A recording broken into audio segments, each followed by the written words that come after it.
I should have known that nobody gives away a pristine engine block for free at 2 in the morning without expecting something far more valuable than a handshake in return.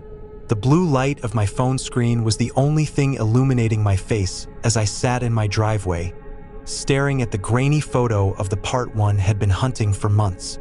The listing was short, typed in all capital letters, and it simply said that the owner was moving tonight and everything had to go before dawn.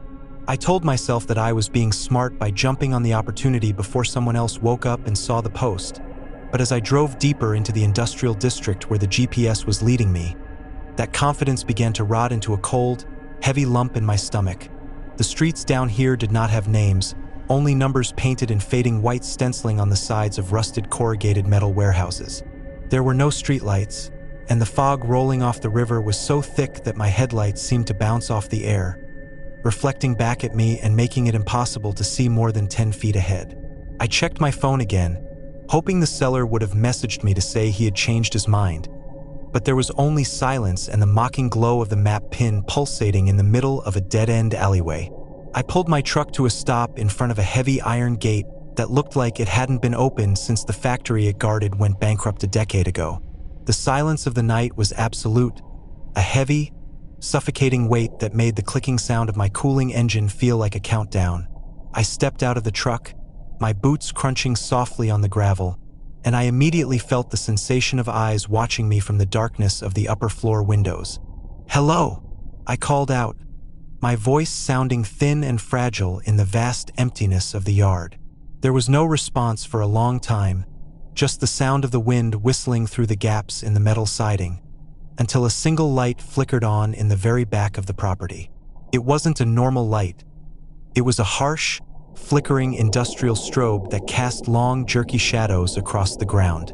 A man stepped into the light, but he didn't move toward me. He just stood there, his arms hanging limp at his sides, wearing a grease-stained jumpsuit that looked several sizes too large for his thin frame. He gestured for me to come closer, his hand movements jagged and unnatural, like he was a puppet being operated by someone who didn't quite know how the strings worked. As I approached, the smell hit me. It wasn't the smell of motor oil or gasoline that you would expect in a mechanic's shop, but something sweet and cloying, like rotting fruit hidden under a layer of chemical bleach. I stopped about 20 feet away from him, my hand instinctively reaching for the heavy flashlight in my back pocket. "I'm here for the listing, the engine block," I said, trying to keep my voice from shaking even though my heart was hammering against my ribs so hard it hurt. The man didn't speak. He simply pointed toward the open door of the garage behind him, where I could see the silhouette of a massive iron object resting on a wooden pallet. I walked past him, keeping as much distance as I could, and as I entered the garage, I realized with a jolt of horror that the engine block wasn't an engine at all. It was a heavy, industrial-sized metal trunk, and it was leaking a dark, viscous fluid onto the concrete floor. I turned around to confront the man, but he was no longer standing in the yard. The heavy sliding door of the garage began to groan, moving on its tracks with a screech of metal on metal that sounded like a scream. I lunged for the gap, but the door slammed shut with a finality that echoed through the entire building, leaving me in total darkness. My breathing was coming in shallow, ragged gasps as I fumbled for my flashlight and clicked it on. The beam of light cut through the gloom, revealing that the garage wasn't a workshop. It was a cage.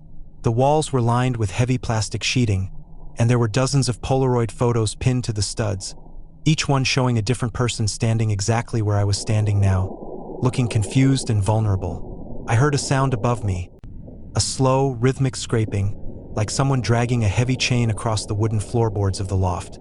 I didn't wait to see who it was.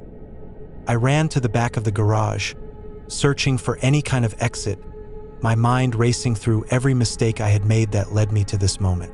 I found a small ventilation window high up on the wall, barely large enough for a person to squeeze through, but it was my only chance. As I began to climb a stack of old tires to reach it, I heard a voice from the darkness of the loft, a low, wet whisper that sent a surge of pure adrenaline through my limbs. "You have the right frame for the job," the voice said, and I heard the sound of a heavy object being dropped onto the floor above me. I scrambled through the window, the jagged glass tearing at my jacket and skin, but I didn't feel the pain. I tumbled out onto the wet gravel of the alleyway just as the side door of the garage burst open. I didn't look back to see who was chasing me. I just ran blindly through the fog, my lungs burning and my vision blurring. I reached my truck, fumbled the keys into the ignition, and tore out of the yard, the tires screaming as I hit the main road. It wasn't until I was miles away, sitting under the bright lights of a 24-hour gas station, that I looked down at my passenger seat. There, sitting on the fabric, was a small, handwritten note that hadn't been there before. It simply said, "See you at the next listing." I deleted my Craigslist account that night, and I haven't looked at a free listing since. Sometimes, when I'm driving home late at night and the fog starts to roll in, I think I see a flickering strobe light in the distance, and I don't stop until I'm safely behind my own locked door. The engine block is still out there, and I know now that I wasn't the one looking for a part. I was the part that was being looked for. The offer was $500 for just 3 hours of manual labor, which should have been my first warning that I was walking into a nightmare. I found the listing under the gigs section of Craigslist while I was sitting in my cramped apartment, staring at a stack of overdue utility bills that felt like they were slowly suffocating me. The post was written by a woman named Martha who claimed she was an elderly widow needing help clearing out her basement because she was moving into assisted living the very next morning. She sounded desperate and sweet over our brief text exchange, emphasizing that the job had to be done tonight and that she would pay in cash the moment I arrived. It seemed like the perfect solution to my financial problems, so I grabbed my work gloves and drove out to the edge of the suburbs where the streetlights are few and far between. The house was a massive, 2-story colonial that looked neglected, with overgrown hedges that clawed at the siding and a porch light that hummed with a low, dying buzz. As I pulled into the cracked driveway, the front door creaked open just an inch, and a thin, pale hand beckoned me inside. I hesitated for a second, the silence of the neighborhood feeling unnatural and heavy, but the thought of that $500 pushed me forward. When I stepped into the foyer, the air smelled of stale peppermint and something sharper, like industrial-grade cleaning fluid. Martha was standing in the shadows of the hallway, her face obscured by the darkness, but her voice was thin and shaky as she thanked me for coming on such short notice. She led me toward a heavy wooden door at the back of the kitchen that was secured with 3 separate deadbolts, which struck me as an odd way to lock a basement. "Everything in the lower level must go into the dumpster out back," she whispered, her fingers fumbling with the keys as she unlocked the door. "Please, do not stop until it is empty, no matter what you hear or see, because the truck will be here at dawn, and I cannot afford to leave anything behind." Before I could ask her what she meant by that, she practically shoved me onto the top step and closed the door behind me, the sound of the deadbolts clicking back into place echoing like gunshots through the small space. I stood on the landing for a long time, my heart racing as I waited for the automatic light to kick in, but the basement remained plunged in a thick, velvety darkness. I pulled out my phone to use the flashlight, and as the beam cut through the air, I realized that this wasn't a normal basement filled with old furniture and holiday decorations. The walls were lined with heavy-duty steel shelving units, and every single shelf was packed with identical black plastic crates that were sealed with heavy zip ties. There was no dust on the floor, and the temperature was freezing, as if a professional refrigeration system had been installed behind the drywall. I walked toward the first crate, my breath hitching in my chest when I noticed that each box was labeled with a date and a series of coordinates rather than names or descriptions. I picked up one of the crates to carry it toward the bulkhead exit, but it was incredibly heavy and shifted with a sickening, wet thud that made my stomach turn. As I reached the heavy metal doors that led to the backyard, I found that they were chained from the outside with a massive padlock that no amount of pulling could break. I was trapped in a cold, dark room filled with mysterious cargo, and the woman who had hired me was nowhere to be found. Suddenly, I heard the sound of heavy footsteps walking across the kitchen floor directly above my head. But these weren't the light, shuffling steps of an elderly woman. These were the heavy, rhythmic thuds of a man wearing boots, and he sounded like he was searching for something. I killed my flashlight and crouched behind one of the shelving units, my pulse thundering in my ears as I heard the kitchen door being rattled. "Martha?" A deep, gravelly voice called out, and I realized with a jolt of pure terror that the woman hadn't been the owner of this house at all. She was an intruder, and she had used me as a distraction or a scapegoat for whatever was hidden in those crates. The man above began to growl with frustration, and I heard him move toward the basement door, his keys jangling as he worked the locks. I knew that if he found me down here with these boxes, I would never be able to explain my presence, and given the state of this basement, he wasn't the kind of person who would call the police. I looked around frantically and spotted a narrow coal chute near the ceiling that had been boarded up with old plywood. It was my only way out. I piled several of the crates on top of each other, trying to be as silent as possible even though my hands were shaking so hard I could barely grip the plastic. Just as I heard the first deadbolt click open, I scrambled up the makeshift staircase and threw my entire weight against the plywood. I groaned but didn't give way. I heard the second lock turn. I slammed my shoulder into the wood again, feeling the nails scream as they pulled free from the rotted frame. The third lock clicked, and the basement door swung open, the light from the kitchen spilling down the stairs. I didn't look back to see who was standing there. I gave one final, desperate shove and burst through the coal chute, tumbling onto the damp grass of the side yard just as a flashlight beam swept over the spot where I had been standing seconds before. I scrambled to my feet and ran toward the woods at the back of the property, not daring to go back to my truck where the man would surely find me. I spent the rest of the night shivering in the darkness of the trees, watching as 3 blacked-out SUVs pulled into the driveway and a group of men began moving the crates with military precision. When the sun finally began to rise, the house was empty and the cars were gone. I walked 3 miles to a gas station and called a friend to pick me up, never reporting my truck as stolen and never going back to that neighborhood again. I still see Craigslist ads for quick clean-out jobs, sometimes, and every time I do, I feel a phantom chill in my bones and the smell of peppermint and bleach fills my nose. I learned the hard way that when someone offers you $500 for a few hours of work, they aren't paying for your labor, they are paying for your silence or perhaps for your life.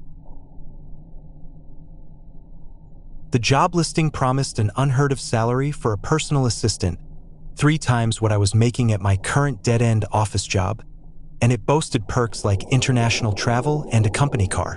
It felt too good to be true, but my bank account was screaming for a miracle, so I clicked apply before my common sense could kick in.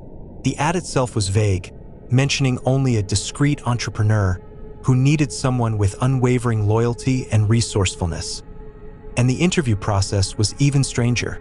I had 3 phone interviews, each one conducted by a different, disembodied voice that asked increasingly personal and probing questions, not about my skills, but about my ethics, my fears, and my willingness to compromise. They said it was to assess my adaptability. I told myself that successful people operate differently, that this was just the cost of entry to a truly lucrative career. The final interview was scheduled for 9 p.m. on a Tuesday night at a sleek, modern office building downtown. The building was a towering structure of glass and steel that looked utterly deserted when I pulled up. There were no lights on in any of the offices, and the lobby was a cavernous, empty space that echoed with my footsteps. The instructions from my last phone call were clear. Proceed to the 20th floor, Suite 2001. The door will be unlocked. My stomach was a knot of apprehension as the elevator doors hissed open, revealing a long, silent corridor bathed in a sterile white light. The air was unnaturally cold, and I could hear the faint, rhythmic hum of unseen machinery coming from somewhere deep within the building. Suite 2001 was indeed unlocked. When I pushed the door open, I found myself in a reception area that was devoid of any personality. No plants, no artwork, just a minimalist desk and 2 chairs. "Hello," I called out, my voice swallowed by the vastness of the room. There was no answer. I walked further in, noting that all the interior doors were closed, their frosted glass panels opaque and unrevealing. As I reached the end of the main hallway, I found a single door ajar, light spilling out from inside. I pushed it open gently and stepped into what looked like a lavish executive office, but there was no one there. A tablet sat on the polished mahogany desk, its screen glowing with a single message: "Please take a seat and await further instructions." I sat down, my heart thumping against my ribs, and stared at the screen. After about 5 minutes, the message changed. "Your first task is to retrieve the package from the safe behind the painting. The combination is the last 4 digits of your phone number." My blood ran cold. I hadn't given them my phone number. They had called me. How did they know it? And what kind of interview involved breaking into a safe? The painting on the wall was a dark, abstract piece, and sure enough, when I pulled it aside, there was a small, built-in safe. My hands trembled as I punched in the numbers, the clicks of the dial echoing in the silent room. The safe sprang open, revealing a small, unmarked brown envelope. Inside the envelope was another message, printed on expensive, heavy paper: "Excellent work. Now proceed to the server room, down the hall, second door on the left. Locate the hard drive labeled Project Chimera and dispose of it in the incinerator in the sub-basement. Do not, under any circumstances, examine its contents." My mind reeled. This wasn't an interview. This was a test of my willingness to commit a crime, to erase evidence for someone I had never even met. I wanted to run, to scream, but the silence of the building was oppressive, and a terrifying thought took root. Were the doors still unlocked? Could I even leave? I decided to play along for a little longer, hoping to find an exit. I walked down the hall, my footsteps unnaturally loud, and found the server room. It was a cold, humming space, filled with blinking lights and whirring fans. Project Chimera was easy to spot, glowing faintly under a strip of LED lights. The hard drive was a sleek, black device, warm to the touch. As I picked it up, I noticed a tiny, almost invisible camera lens embedded in the wall directly above the rack. They were watching me. Every move, every hesitation. I was a pawn in a game I didn't understand, and the stakes were clearly far higher than a high-paying job. I made my way to the elevator, hoping to just go straight to the ground floor, but the panel only offered one option: sub-basement. My heart sank. There was no escape that way. As the elevator descended, the gentle hum of the building gave way to a deeper, more unsettling thrum. When the doors opened, I was met with a blast of stale, metallic air and the sight of a massive, industrial incinerator unit. The sheer scale of it was terrifying, and my imagination immediately conjured images of what else might have been disposed of down here. I walked towards it, the hard drive feeling like a ticking bomb in my hand. Just as I reached the incinerator, another message popped up on the display screen embedded in the wall next to it: "Final instruction. Place the hard drive in the chamber. Then, turn and face the camera. Wait for further instructions." My hands were shaking so violently that I almost dropped the hard drive. I placed it into the incinerator's chamber, the cold metal clanging against the grate. Then, slowly, I turned to face the camera, which I now spotted in the corner of the ceiling. My reflection stared back at me in the dark glass of the incinerator door, a terrified, pale face framed by wide, desperate eyes. A new voice, cold and synthesized, filled the silent sub-basement through hidden speakers. "Congratulations. You have demonstrated loyalty, resourcefulness, and discretion. However, you also hesitated. Loyalty means never questioning, never pausing. This role requires absolute obedience." My blood ran cold as I heard a soft, metallic click behind me, and the massive incinerator door hissed shut, sealing the hard drive inside. "We need to ensure you understand the importance of discretion. There is one more test. We're sending someone to retrieve a very important document from the main office. Your final task is to ensure they don't leave with it. You have 5 minutes until they arrive. The building has been locked down. There are no other exits." Primal fear seized me. I was trapped in a building where I was being forced to choose between becoming an accomplice or facing whatever discretion they had in mind for me. I frantically searched for another way out, anything, but the sub-basement was a concrete tomb. Then, I saw it, a small, red emergency alarm button hidden behind a maintenance panel. It was my only hope. I smashed the button with my fist, and the entire building was immediately plunged into a deafening blare of alarms and flashing red lights. I could hear the panicked shouts of the someone they had sent coming from the floors above. The cacophony was my chance. I ran back to the elevator, hammering the door close button, and when it opened again, I saw a man in a black suit charging down the hallway towards me, a briefcase clutched in his hand. He was clearly the one sent to retrieve the document. The alarm had foiled their plan. I shoved past him, sprinted into the elevator, and mashed the lobby button repeatedly. The doors closed just as his hand reached out to grab me. The elevator shot down, and when it opened again, the main lobby doors, previously locked, had sprung open due to the alarm system. I burst out into the cool night air, running until my lungs burned, not daring to look back at the illuminated, blaring tower. I never picked up the calls from the entrepreneur's assistant, and I deleted every trace of that application from my computer. I still get an email every now and then from a sender I don't recognize. The subject line always reading, Final interview. We're still waiting. I live with the constant fear that they know where I am, that I'm still a part of their project, whether I like it or not. The memory of that silent, cold office building and the incinerator in the sub-basement serves as a chilling reminder that some opportunities aren't just too good to be true. They're a trap disguised as a dream.